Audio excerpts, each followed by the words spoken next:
a ticking watch, a vanished man, and a grave that tells no answers. Welcome to Agent Ash. I am your host, Hallo. Share in the mystery, drop a comment with where you're listening from. I love reading everyone. Let's begin. I remember that evening with a clarity which is perhaps the gift of loneliness, or perhaps its punishment. The air was damp with a thin drizzle that never seemed to fall, only to linger in suspension, softening the outlines of the college towers and the chimneys of Jericho. My shoes made no sound on the pavements, though they were wet through, and I walked without haste because there was no reason for hurry. Oxford at dusk has always seemed less a city than an afterthought, as though built merely to remind its inhabitants of all they would never quite possess. The cathedral bells struck 6 as I reached the churchyard, their iron melancholy folding across the roofs and gardens like a slow tide.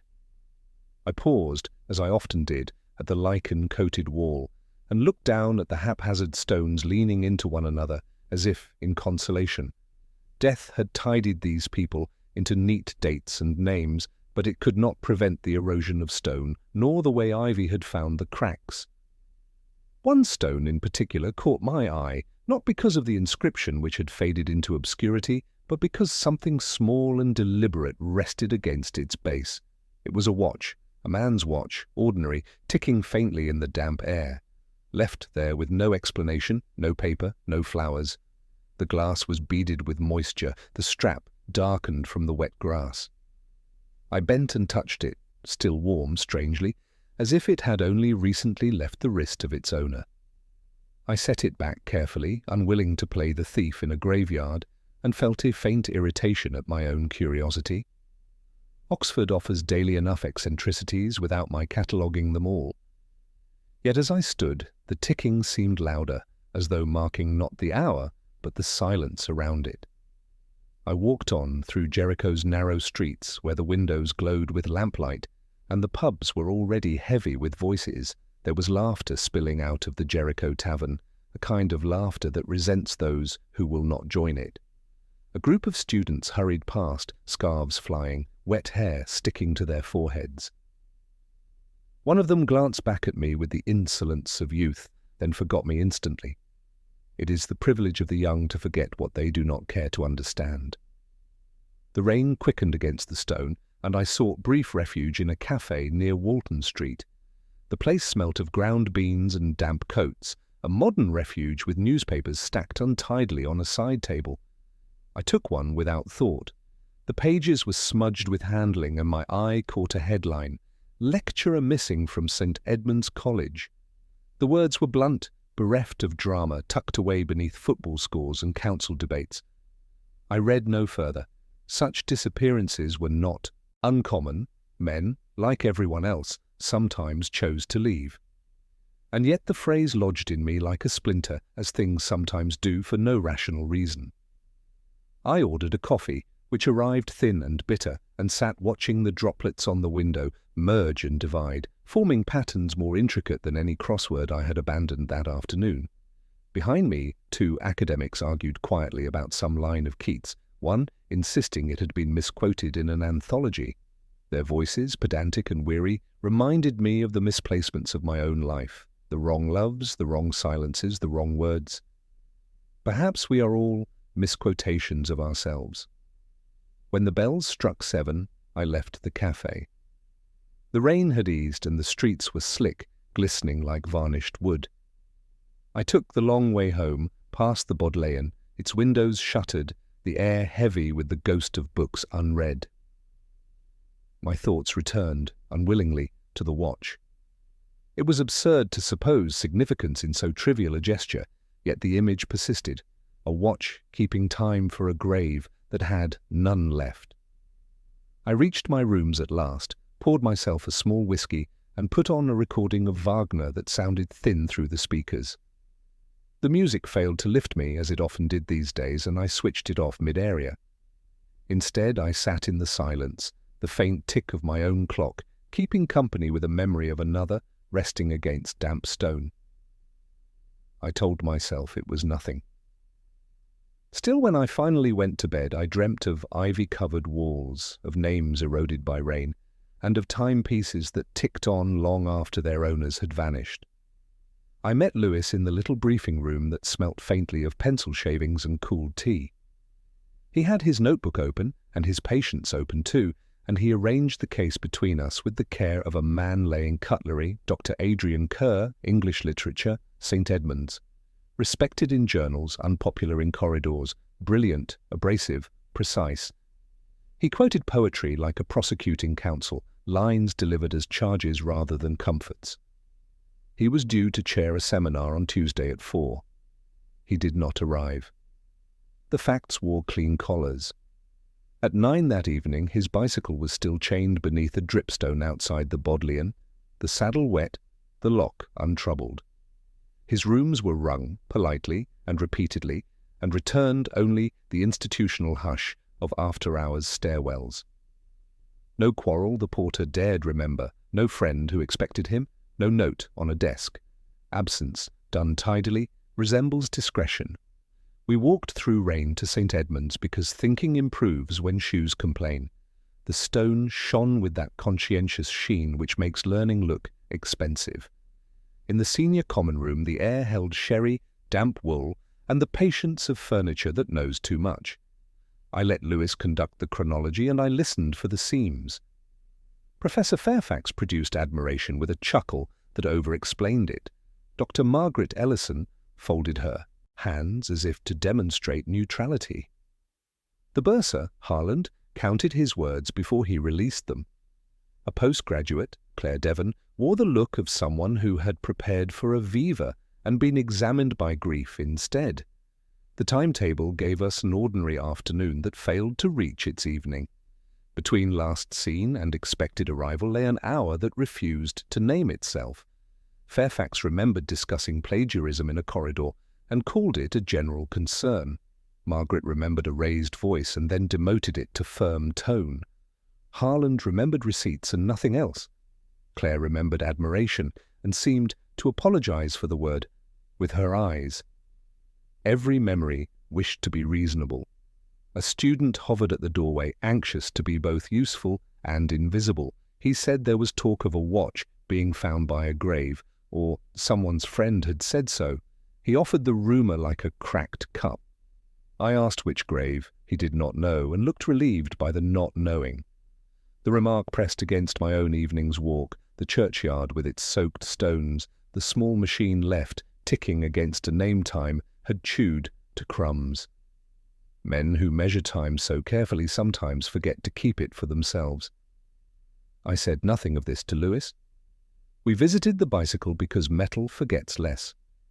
It stood as advertised, discreet beneath the stone lip, as if waiting to be reclaimed by a hand punctual to a fault. I set my palm on the saddle and found it a shade lower than I expected for a man of Kerr's height. Either his knees had begun to negotiate with him, or someone shorter had borrowed certainty. When I steadied the handlebar, the bell chimed softly, a mouse in a chapel. Inside, the library breathed paper and old glue. I did not believe in theatrical vanishing. Men go missing the way a sentence loses a clause and still reads well to the inattentive. Back at the lodge office, I opened the day's crossword from my pocket, as a man might open a window. Keeper of hours left lying in churchyard, 5. In the morning I had written angel, and distrusted my own piety. Now a duller, truer answer presented itself. Watch. I rubbed the letters away and left the squares blank. Lewis said we would set about the drill, timetables, phone logs, the seminar list. He asked whether the business about the watch mattered. I said that it might, but that meaning, like rain in Oxford, declares itself slowly. Somewhere a porter practiced forgetting more than he remembered tonight. Outside, the city rehearsed its damp encore, and the Bodleian kept its counsel while the bicycle waited for a hand that did not come. The senior common room wore late afternoon like a tired gown, respectable, frayed, faintly perfumed with argument. Sherry waited in cut glass. A reluctant fire muttered at its duty. Rain stitched a soft metronome into the windows. Lewis remained by the sash as if posted there, and allowed me to wander among the scholars who had arranged themselves, as scholars will, like footnotes, hoping to be promoted to text. Margaret Ellison was nearest, an historian of cool intelligence and careful speech, with that settled bitterness that arrives when one has translated too many lives and misplaced one's own. She said she had occupied the archive until 6, then her rooms with essays and a kettle that refused to hurry. When I said Adrian the sherry in her glass trembled once, a weather she failed to suppress. "He has been difficult," she said, sharp and to a point, the way clever men grow when certainty becomes their only instrument. Were they still on cordial terms? "As cordial as history permits," she replied, "and let the words lie down between us." Professor Julian Fairfax reclined as if the chair had been measured for his angles. He called Kerr provocative and made the word sound like an undergraduate indulgence. Plagiarism, he told us, was a tedious rumour. "Original minds are the best of friends to themselves," he added, gifting the line to Tennyson with a well-bred cough. I let Ovid smoulder quietly in my head and watched his cuff brush a folder half hidden beneath a chair. Kerr's initials were penciled on the tab in a hand too careful to be casual. Fairfax noticed my noticing and smiled the practiced smile of a man who has misquoted often and prospered. Claire Devon stood by the bookcase below a portrait that had long ago surrendered to neglect. A postgraduate loyal to fairness, which is to say, loyal to Kerr. She had seen him the previous afternoon. He had returned her paper with annotations like a city he wished to redraw. "Respect," she offered, and then paired it to loyalty, the safer word. Did they dine, sometimes, in groups? Her ring turned under her thumb when I mentioned the bicycle waiting dutifully outside the Bodleian. Her face arranged itself into academic composure, which is to say grief without the spectacle. The bursar, Harland, smelled faintly of starch and caution. Precision was his creed. He produced an alibi measured to the minute and certified by receipts, a meeting about roofing quotes, a late sheaf of paperwork, a television schedule whose timings could be verified by anyone with patience. Dr. Kerr, he said, had asked tiresome questions about the bequest accounts, questions phrased as accusations. Rectitude on his tongue became a failing. The smile he attempted stopped a finger's breadth short of sincerity and lingered there like a bookmark no one wished to remove. They performed their alibis like set pieces rehearsed before considerate mirrors. Each motive wore academic clothes, wounded pride, proprietary affection, professional dread, the terror of being ordinary.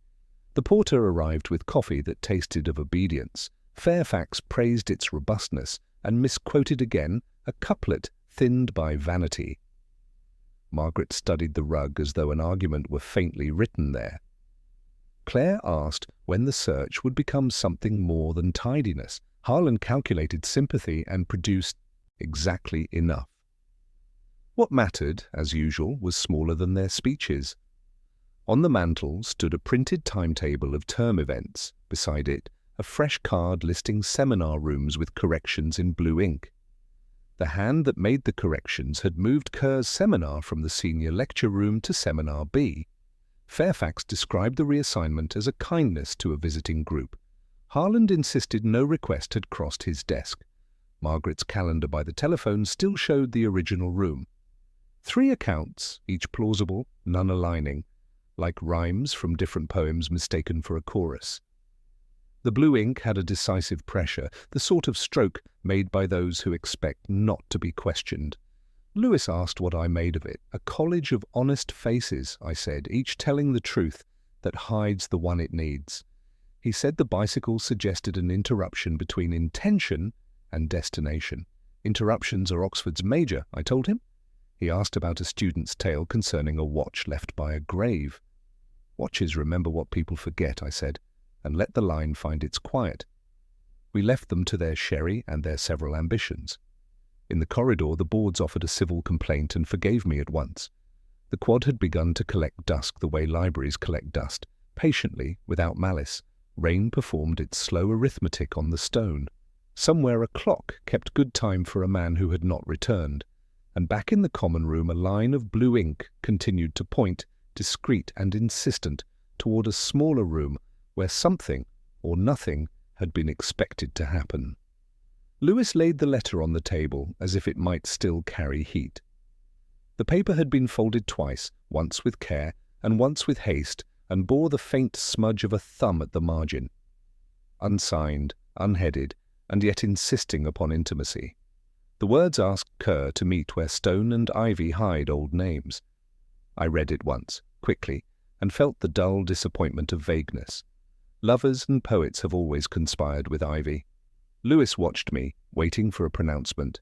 I shrugged and set it aside. But after a silence, I found myself taking it up again, letting the words stretch in their pretensions. The phrase hid more than sentiment. It sounded rehearsed, as though written for an audience already anticipated. No ordinary note of tryst or quarrel, but a voice trying on eloquence like an ill-fitting coat. The sentence had that faint echo of the anthology, the sort of affectation a reader mistakes for style. The rooms Kerr had left behind smelt of tobacco gone cold and books that had never been dusted, papers gathered on the desk in deliberate disorder, a half-completed crossword, letters abandoned after an overconfident start. 7 down I had left as blank myself the day before, and here he had scribbled fate beside a clue that cried out for doom. It was the kind of mistake clever men permit themselves, certain that any word will suffice if carried with conviction. I pocketed the image for later and left the paper untouched. We crossed the quad beneath a drizzle that softened the lamps into halos. The grass bore a bruised look from recent rains. I asked Lewis whether he thought the note invited or commanded. He said it sounded like neither, merely like someone playing at secrecy. He had the blunt advantage of being right without knowing it. The porter, summoned unwillingly from his logbook, spoke of Tuesday evening as though reconstructing a dream. Kerr had stood in the quadrangle, speaking to a woman. The porter heard the cadence of gentleness, nothing more. Which woman? We asked. He could not say, and his eyes dimmed with the sudden recollection of discretion. Did she enter the stair? Number did she leave by the gate? Perhaps. The rain had been thicker then, and his own supper had been waiting. He did not see faces, only shapes. He said this last line twice, as if to bury detail rather than recall it. Lewis pressed with the mild insistence that earns nothing but irritation. I watched the porter instead, noting the way his hand tightened on the keys at his belt, as though fearing I might remove one. He knew more, or thought he did, but college life trains its servants in the virtue of silence. Allegiances are not earned by constables. We walked on. The cloisters gave back the sound of our footsteps like a slow argument. Above us ivy climbed indifferently, its black leaves smearing the stone with shadow. I touched a name eroded into a slab and felt the grit come away on my finger. Old names, as the letter had it, and stone half-eaten by rain. One could stage any meeting here, clandestine, romantic, desperate. Yet the phrase had not chosen a cloister or a corner. It had chosen to be literary. I said as much to Lewis. He frowned, less at the deduction than at the possibility of reading poetry after duty hours. In Kerr's pigeonhole, a circular from the library waited unopened, and beneath it a personal letter in another hand, this one signed and dated, asking after an overdue book. Nothing extraordinary except that the book in question was not recorded in the ledger. A small matter, and perhaps not worth more than an eyebrow, but I kept the detail. Libraries forget as well as remember. When we left, the rain had gathered its strength and the lamps hissed faintly under the wet. I carried the unsigned letter in my pocket, though I disliked the company. The words continued to prattle about stone and ivy, and I imagined Kerr pausing under the arches, watch still ticking, waiting for a woman whose name had been omitted with care. I wondered whether she had spoken first, or he. Whether the porter had heard only gentleness, because gentleness was what he wished to hear. That night I poured whiskey into the silence of my rooms and read the letter once more. I wrote nothing in the margins, though I was tempted to underline the affected phrase to expose it for its vanity. Instead, I folded it back along its weary creases. Men vanish for many reasons, but rarely for poetry. Still, poetry has a way of leaving the door ajar. Her rooms were smaller than I expected, though I should have known that historians rarely possess more than shelves. The walls leaned beneath the weight of volumes, their bindings sunned unevenly, their margins no doubt annotated with the mild venom of scholarship. Margaret Ellison opened the door as if expecting someone gentler than me. She looked older than she had in the common room, but perhaps it was only the unforgiving intimacy of lamplight. I told her we were still tracing Kerr's last days. She replied that everyone seemed to be. Her voice carried that half-resigned irony of one who has been examined before and learned the futility of resisting. She gestured me to a chair. The fabric sighed as I sat. I asked about the quarrel whispered through the college. She set her glass of sherry down with deliberate care, as if preventing it from trembling. Adrian was a man who liked to wound, she said. He found words sharper than necessary. Did she regret the quarrel? Regret implies tenderness, she answered, and I prefer accuracy. It was not unkind, that answer, only defensive. I watched her closely, searching for the performance of guilt, but found only fatigue. She poured more sherry into her own glass and none into mine. A subtle declaration. She wished to preserve control of her solitude. On her desk, beside a blotter and a pile of student essays, lay a crossword. The grid was half-filled, some clues attacked with vigour, others left in limbo. My eyes settled on 14 down, grave marker, Time's cruel witness, 5. She had written stone, then crossed it out, the letters bruising the paper.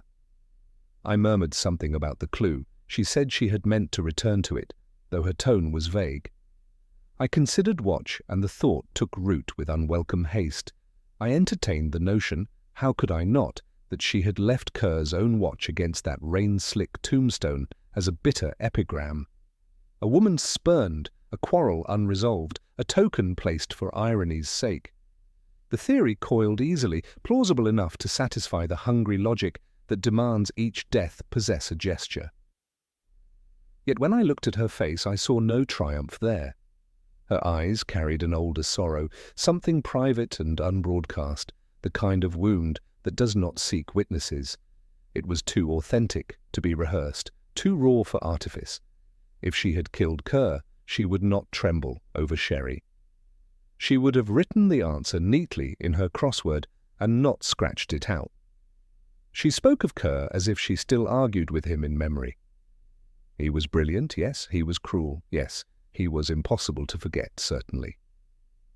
She stared into her glass as if expecting a date to rise from its amber depths. The room was close with the smell of paper, ink, and the faint dust of chalk carried from lecture rooms. Outside, rain pressed faintly at the panes, a reminder that the city would wash away footprints more readily than quarrels. Lewis, waiting politely at the door, shifted his weight in the corridor. He had less patience for grief that wears the mask of composure. I said we would not trouble her longer. She nodded without gratitude, only with relief, as though the interrogation had simply been one more exam survived. As I stood to leave, I glanced once more at the crossword. Stone erased, the squares empty. A woman who could not bring herself to finish the word. I told myself it was nothing, that academics always hesitate over definitions, but still the image lingered. Walking back through the quad, I considered the theory of jealous revenge and found it too neat. The watch had been left, yes, but not by her hand. I believed that. For once, my instinct sided with mercy. A bitter woman might imagine such a gesture, but Margaret Ellison lived too close to her grief to make a riddle of it. And so she remained, not innocent, but not guilty either, merely another figure in Oxford's patient gallery of the wounded. The river was in one of her sulky moods that morning, brown and swollen, reluctant to part with what she had been holding. A constable had found the saddle first, protruding at a crooked angle from the reeds, and soon enough the boatman dragged the whole bicycle up from the mud with the kind of reverence that attaches itself to relics. Water poured from the frame in reluctant rivulets, as though the Thames disapproved of our theft. "Kerr's bicycle," they said. Yes. The serial number confirmed it, but the evidence hardly needed such ceremony. The paint, once a glossy green, had been dulled to river slime. The chain sagged. The bell gave no chime. It had been submerged long enough to forget its purpose. The forensics men worked with their usual industry. No scratch on the frame that might suggest violence, no bent wheel to tell a story of struggle. If the bicycle had entered the water with its rider, then the river had been too thorough. If it had been dropped there to mimic such an end, the mimicry was perfect. A machine drowned is as silent as a man drowned. It gives no testimony. I walked along the bank while Lewis conferred with the men, and it was then that I saw the scrap of paper lodged in the mud a few yards downstream, a fragment only, torn from a larger page, the ink blurred by water, yet still legible in its stubborn way. They will know me only by what I have left unfinished. The hand was neat, the sort of careful script taught by schools where Latin verbs were beaten in with rulers. It chilled me, though I refused to admit as much aloud. A convenient scrap, floating beside a drowned bicycle, was too dramatic even for Oxford. I told myself it was coincidence, a page cast off from another man's diary, another man's failure. Yet the line clung to me like a burr. Unfinished. Kerr's life had been filled with unfinished quarrels, unfinished loyalties, unfinished apologies. It seemed fitting, and therefore untrustworthy. Red herrings are always dressed in plausible clothing. Lewis asked me later whether the note mattered. Perhaps, I said, though perhaps was all I could offer. He disliked ambiguity, and I envied his dislike. The river did not explain herself, and neither did I. By late afternoon the evidence was catalogued, bagged, removed, leaving only the mud where the bicycle had lain. The reeds returned to their whispering. The air carried the scent of wet rope and diesel from the police launch. I imagined Kerr standing there, his hand on the handlebars, considering the water's invitation. Did he step forward willingly, or was the bicycle tossed in after him, the act of another hand tidier than anger usually permits? Theories are cheap, facts are slow. That evening I poured more whiskey than usual. The amber light filled the glass and left my throat raw, but it dulled nothing. I set Wagner on the turntable, the opening of Tristan, all yearning and deferral, and found myself listening with an unease that matched the scrap of diary. They will know me only by what I have left unfinished. I thought of the books, half read on my shelves, of letters begun and abandoned, of women whose names I had rehearsed and then allowed to fade. We all leave things unfinished. The pity is that sometimes those remnants are all the world remembers. The music swelled and receded, the motifs stretching toward resolutions they never claimed. I thought of Kerr again, brilliant and abrasive, quoting poetry as if to draw blood. What had he left unfinished? An article? A confession? A love he had not permitted himself to admit? Or was the phrase no more than the indulgence of a man who wanted his life to read like a text? By midnight, the whiskey was gone and the record ended with its blunt click. The silence of the room pressed harder than the music had. Outside, Oxford stones glistened under rain, the same rain that had fed the Thames and hidden the bicycle. I sat there with the words echoing in me, unwilling to discard them, yet unwilling to trust them. A man's life, like a crossword, is never finished until someone else lays in the final clue. The bursar received us in a room where arithmetic seemed to have taken holy orders. Ledgers in sober bindings stood upright like a choir. Harland had the pallor of spreadsheets rather than daylight, and greeted us with politeness powdered in starch. We were welcome, he said, to examine the endowments, the recent bequest, every decimal that had troubled Dr. Kerr. He made trouble sound impertinent. He began with the bequest. A widow of a benefactor, maiden name discreetly withheld, had left a sum whose interest would underwrite postgraduate bursaries. He set the will on a leather blotter, as if it were a chalice. Kerr had asked about the valuation of a property sold to realize part of the fund. Harlan's pen hovered over commas, while he explained that the sale was properly tendered, independently assessed, witnessed by men who wore suits like creeds. Schedules and statements glowed with numerical health. No figure limped. The audit letter sang. The finance minutes stood discreet. Lewis nodded, relieved. Fraud can be a comfort when it supplies a villain you can rent a cell for. I considered another comfort, that Kerr, loud about ethics, had been silenced because he was right. Money fits round murder with dismal ease. Yet the cleanliness on the table felt indecent. The sums balanced too eagerly. The ink moved with the confidence of the untouchable. Had there been dissent? Harlan showed minutes where dissent was politely recorded, and then anesthetized. His smile stopped just short of sincerity. We spoke of the donor's widow. She lived near Woodstock, fond of roses and privacy. Kerr had visited once to clarify the college's gratitude. Clarify gratitude is a phrase favored when lawyers stand nearby. Had Kerr written any memorandum afterwards? A brief note of thanks, Harlan believed. He had not seen it because correspondence of appreciation belonged to advancement, as delicate weather does. I read the valuations. The property sold was a terraced house in North Oxford, desirable enough to inspire genteel envy. Yet one detail troubled me, a surveyor's estimate dated 3 weeks after the committee had accepted an offer. Not illegal, but suggestive of a decision tidied rather than reached. I tapped the date. Harlan said the surveyor merely confirmed what was known. I prefer confirmation before assent. He preferred efficiency. Lewis asked about Kerr's manner. Earnest, said Harlan, inclined to rhetoric. He lifted a ledger to a higher stack as if raising a small wall. Did Kerr mention taking the matter further?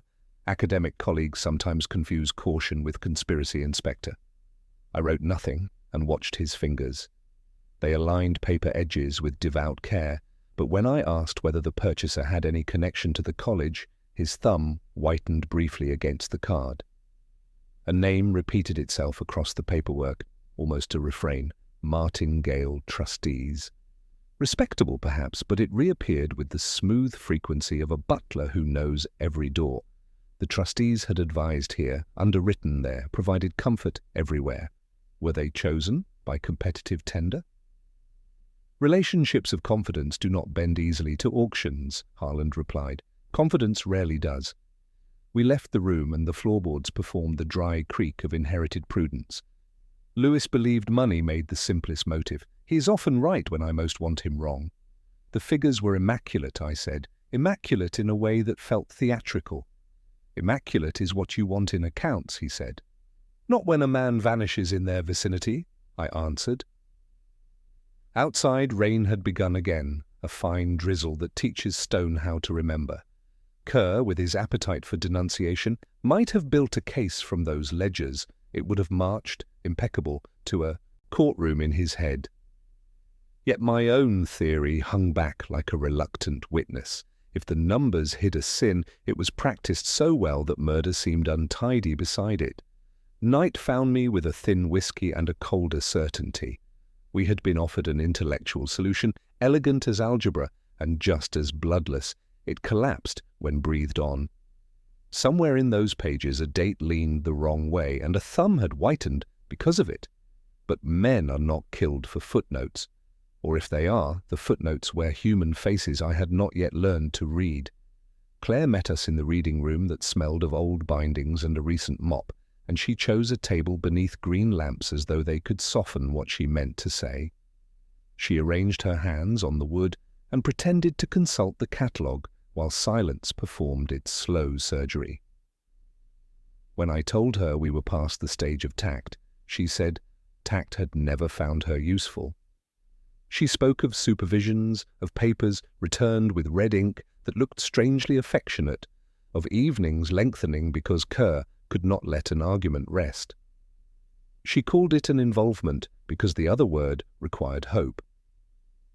I asked how long the involvement had borne that name. She said names arrive late, when people need categories more than comfort. She had met him in the library. Everyone met him in the library. He treated the place as both parish and refuge, sometimes reading aloud as if the words wanted air.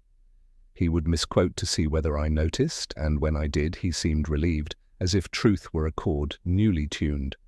There had been no talk of running away, no theatre, only an intimacy conducted at the pace of marginalia.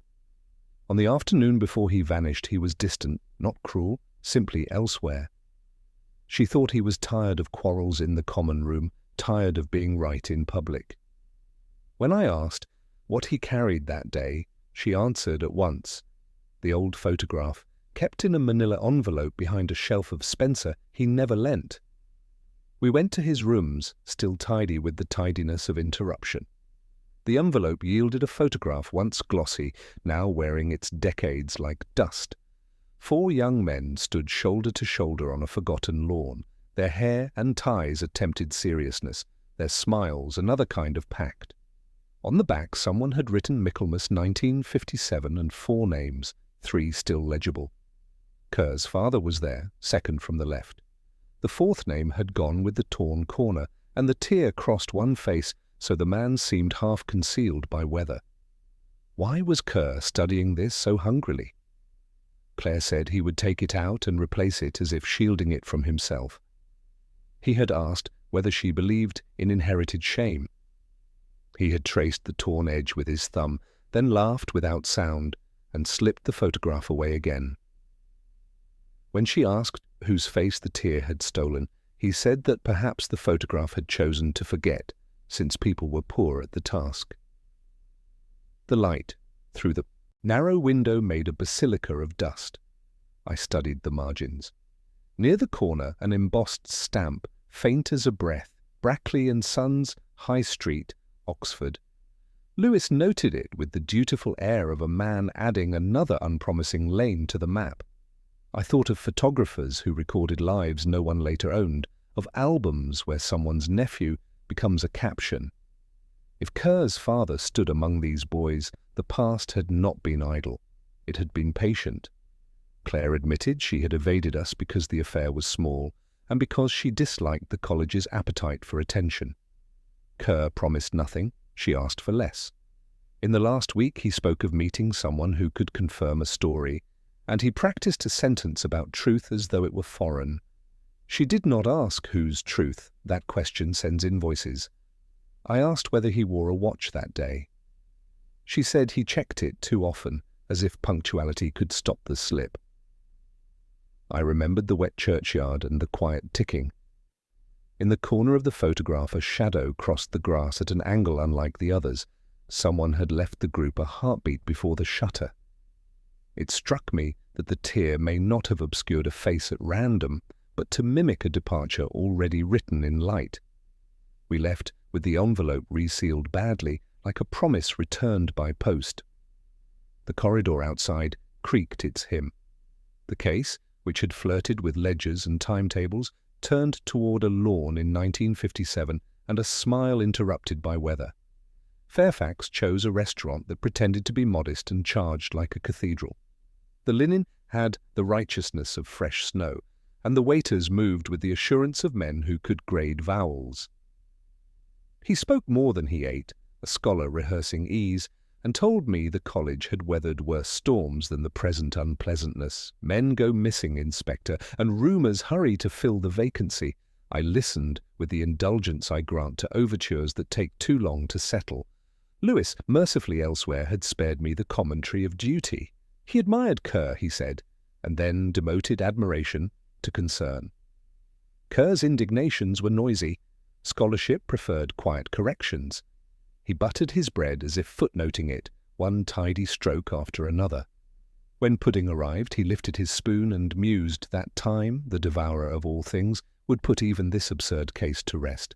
Milton, he added lightly, as though scattering crumbs for tame birds. It cost me something not to correct him aloud.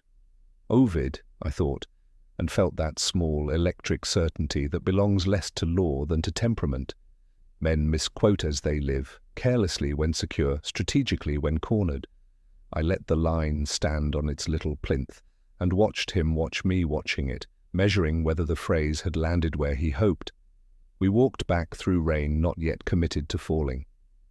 He conducted the conversation home with a host's confidence, as if guiding visitors through rooms. He owned Kerr's attacks were tiresome. Plagiarism was the calumny of the resentful. Reputations should be durable enough to survive envy. He delivered these reflections like after-dinner mints, wrapped in civility and destined to dissolve without nourishment. At the gate, he practiced concern for Kerr's welfare and hoped for a swift resolution that would restore quiet. Quiet, I reminded myself, is the word reputations use when they wish to be obeyed. Later, alone, I set the anonymous letter on my desk and read it until the paper seemed to thin beneath my eyes. Where stone and ivy hide old names, the cadence belonged to someone who treats language as drapery, not shelter. Fairfax spoke like that, ornamented simplicity, each clause tailored to flatter the wearer. The letter's borrowed gravity, its deliberate hush, felt like something he would write when playing at secrecy. Not proof, hardly comfort, yet the likeness folded neatly into place. I returned to the photograph and its torn corner, to the bursar's whitened thumb, to Margaret's trembling glass. Each detail kept its own counsel, but the music began to confess its theme. Not money, not jealousy, pride, reputation stroked until it purrs and scratches when denied. Kerr had threatened to expose an earlier theft, and the accused, being a man of letters, understood both the sentence and the method of appeal. The misattribution nagged because it revealed an old habit. A scholar who steals in daylight cultivates a gardener's calm, tending the borders where ownership blurs. Assign Ovid to Milton often enough, and the audience begins to agree with you. The line finds a new address because your voice has furnished the room. Kerr, who loved the sharpness of citation, would revoke that address with a flourish and a footnote. The quarrel then was not merely ethical, it was ontological, who a man has been permitted to be beneath the applause of others. I poured a small whiskey and watched the city's wet lights sketch their hesitations on the ceiling.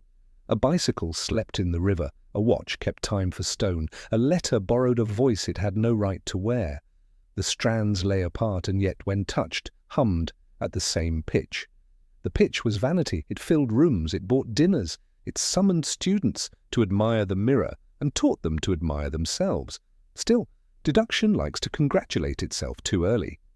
I let the theories sit beside me like an untrustworthy cat. Perhaps Fairfax had merely been careless. Perhaps the letter resembled his speaking because educated people imitate the same models. The tear across the photograph might be no metaphor at all, only weather.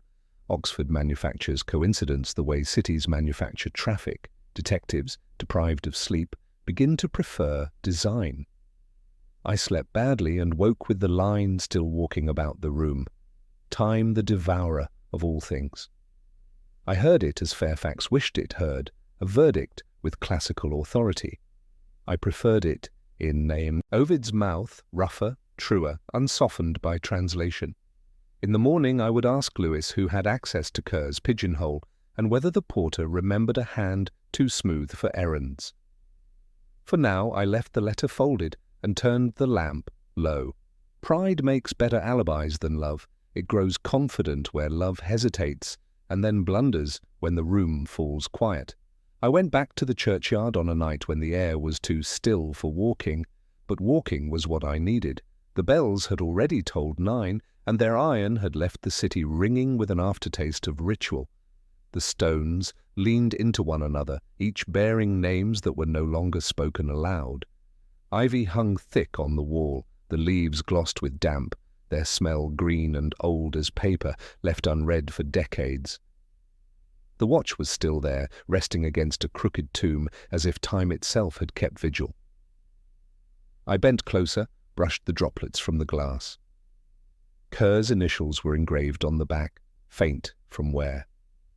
The object was not lost but offered, a deliberate placement, as if a signal had been arranged between two men who trusted words less than gestures. Watches do not abandon wrists willingly. Someone had set it down in ceremony or contempt. I knelt, feeling the damp through my coat, and studied the stone itself. The inscription was shallow, half consumed by weather, but the Latin curved into view when I traced it with my thumb. Tempus edax rerum. Time, the devourer of all things. The phrase Fairfax had dressed as Milton, when Ovid had been its true author. A small slip at dinner, a larger revelation here. Kerr had loved these inscriptions. He lingered over epitaphs as though they were unsolved puzzles. Had he chosen this grave for its words, or had Fairfax? The meeting must have been set for here, in the hush of the churchyard, ivy hiding the names as promised in the anonymous letter. The watch left to mark the place became both signal and epitaph. And then something broke. Words between them turned to blows, and Kerr, never cautious with his tongue, discovered how quickly rhetoric collapses when rage finds a body. I heard Fairfax's voice again as he buttered bread with surgical precision, his easy dismissal of Kerr's accusations, his comfort in ornamented half-truths. But the watch was a truth he could not bury deep enough. He had left it here, perhaps in panic, perhaps as a gesture to himself, a memorial to victory that he would later regret. Lewis joined me among the stones, his torch cutting across the inscriptions. He asked why Kerr would be here at all. Because he wanted to quote a grave at his enemy, I told him. He wanted words to do what fists rarely can. And Fairfax came because reputation is more fragile than flesh. We went back to college and found Fairfax in his rooms, seated before an empty decanter, as if he had been rehearsing the part of fatigue. I told him about the inscription, about the misplaced Milton, about the watch ticking patiently by the grave. His eyes flickered once, the way a man flinches at a photograph of himself taken unawares. He said Kerr had threatened him, yes, but only with gossip. He said he had walked away. Yet his voice dropped at walked, as though the word carried weight he could no longer bear. I pressed no further. Silence often succeeds where accusation fails. At last he spoke into the hush, his words gathering like reluctant witnesses. Kerr had called him a thief of lines, a borrower who never returned. He had said he would expose him, ruin the tenure, strip the honours. Fairfax struck him. One blow, he said, only one. Kerr fell, struck his head on the stone, and would not rise again. Fairfax panicked, concealed the body in the college garden, where earthworks for restoration had made soil loose and forgetful. The confession sounded both rehearsed and unwilling, truth braided with vanity. He wanted me to know that the crime was sudden, that the motive was pride, not cruelty. Scholars protect reputation more jealously than life. Kerr had threatened to turn scholarship into farce, and Fairfax could not abide the laughter. When we left him to the silence of custody, I thought of the watch still ticking against the grave. Kerr had sought words to shield him. Fairfax had chosen silence and soil. Between them lay time, devouring without mercy, inscribing the truth more deeply than any epitaph. They found him before dawn, a rectangle of earth made modest again, the restoration trench squared off like a diagram. Lewis stood with his hands inside his coat as if pockets were chapels. The garden had been fussed over, barrows neatly tilted, tarpaulins weighted with bricks whose red showed through the dirt like tired gums. The body came up in parts of silence, each minute apologizing for the last. We had solved it, which is another way of saying we had arrived at the least terrible explanation left available. The foreman asked whether I wished for a moment. I wished for several, and none of them useful. Fairfax would face the charge he had earned. He watched us with the injured surprise of a man who had been cheated by gravity. Reputation is a jealous creed he had worshipped without suspecting it might ask for blood. He said that he had meant only to stop a mouth, and it obliged him by stopping. He disliked my lack of sympathy. The governor took him away, paperwork shuffled like hymnals, and I felt that tired ambivalence justice often brings, relief shaped like failure. By mid-afternoon, the garden forgot him. Students crossed the lawn with the brave purposelessness of youth, cutting corners where the paths asked for patience. A robin tried a few notes on the wall and seemed content with incompletion. I signed what must be signed and left Lewis to the telephone. He said he would manage. He always does when managing is permitted to resemble endurance. I walked away because walking is the one competence no one can take. The churchyard recognized me, without welcome. Rain had left a clean smell in the ivy. The watch lay where I had last set it, persistent, unreasonable, keeping time for a man who no longer required it. I turned it over in my palm and felt the delicate insistence of the ticking.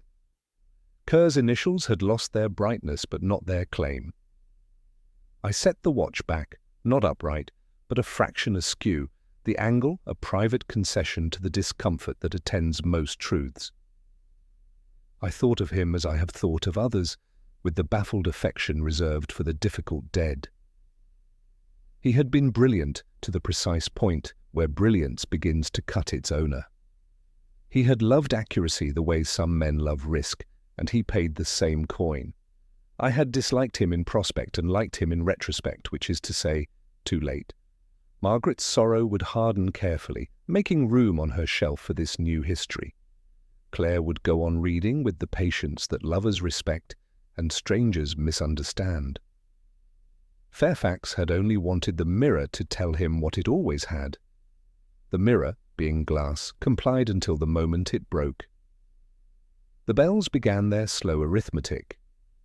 I sat on the wet stone and allowed Oxford to inventory its sounds, a bicycle chain squeaking at the gate, shoes biting lightly at gravel, distant laughter shaved thin by distance. We pretend the city is an argument that may be won. It is only a memory that insists on repeating itself until you remember your place in it. I spoke, but only to hear the words trimmed at last of performance. Tempus edax rerum. There was no audience to misattribute it. The line went about its business like rain, finding each surface and declaring it equal. A little deduction waited even in the quiet. The watch, still ticking though unrewound, told me someone besides me had wound it that afternoon, someone with reverence enough to keep the vigil punctual. The porter, perhaps, or a student who believed in small continuities. It corrected, gently, my notion of solitary mourning. We grieve collectively and call it privacy. Evening unfastened itself. I felt the case settle around me like a coat borrowed and returned. Fairfax would be tried. His defense would be the familiar elegy for weakness. The photograph from 1957 would go back to its envelope, the torn face unrepaired, a more honest condition than restoration. The river would remember the bicycle only as weight briefly misplaced. I did not feel victorious, I rarely do. Somewhere a fox barked once beyond the wall and dismissive as if correcting me. The ivy stirred and then remembered its duty. I left the watch where eternity might hear it. A last thought, not profound, merely accurate, presented itself and stayed. In Oxford, time always measured more than hours. It measured absences.